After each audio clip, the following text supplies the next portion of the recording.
Hello everyone, আসসালামু আলাইকুম। কেমন আছেন? আশা করি ভালো আছেন। আলহামদুলিল্লাহ, আমিও ভালো আছি। এখন আমি ছাদে আছি।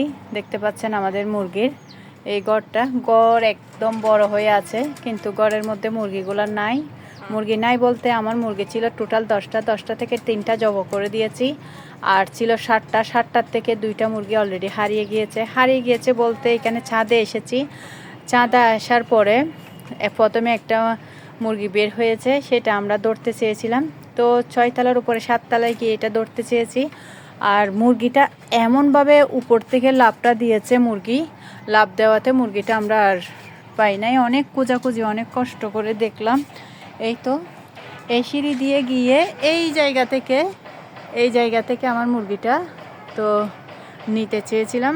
হুট করে এদিকে হয়ে একেবারে ছাদ থেকে লাফ মারাতে নিচে গিয়ে অনেকক্ষণ দেখলাম, খোঁজাখুঁজি করলাম, কিন্তু পাইলাম না। তো না পাওয়ার দিন, এটা হচ্ছে 16 ডিসেম্বরের দিন ছিল। তো সেদিন তো গেছে। এই তো নিচে গিয়ে অনেক খোঁজাখুঁজি করছি, সাথে সাথে আমি নিচে নেমেছি, কিন্তু আমার মুরগি পাই নাই। সেমভাবে বিকেল টাইমে হয়েছে কি, আমার যে মুরগি আরেকটা আছে, এটা অনেক বড় ছিল। মুরগিটা কালার ছিল একদম লাল টকটকে। তো সেই মোরগটা আমি পাই নাই বলতে সেটা বের হয়ে গিয়েছে। এগুলো যেহেতু এখানে ঘরের মধ্যে দরজাটা ক্লিয়ার হয় নাই, তো মুরগিগুলো এখন বড় হচ্ছে, সেজন্য বের হয়ে গিয়েছে কোনো রকম হয়তোবা। তো বের হওয়াতে এখন আমার ছেলে কি করছে, ঠিক এই জায়গাতে এখানে এসে ওরা ধরতে চেয়েছিল, ও আর কাউসার মিলে।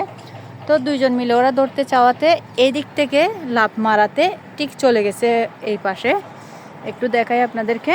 এই তো এই পাশে নামাতে, মানে ওরও সাথে সাথে দেখছে, দেখার পরও কিন্তু মুরগিটাও পাইলাম না। মোরগটা অনেক বড়, আমার মনে হয় তার 2 কেজির মতো হবে সেই মোরগটা। এই তো কি এই বাউন্ডারির ভিতরে গিয়েছে নাকি আমাদের এই এরিয়ার মধ্যে ছিল। এত খোঁজাখুঁজির পরে আসরের থেকে মাগরিবের থেকে এশারের সময় পর্যন্ত খোঁজাখুঁজি করে দেখা গেছে, কিন্তু দেখা যাওয়ার পরও আসলে এত কষ্ট করার পরে, এত কষ্ট করে ছোটো থেকে বড় করেছি, কিন্তু মুরগিটা পাইলাম না। তো একদিনের মধ্যে আমার 2টা মুরগি হারিয়েছে। একটা হচ্ছে এদিক দিয়ে পড়ছে, আর আরেকটা মুরগি হচ্ছে এদিক দিয়ে পড়ছে।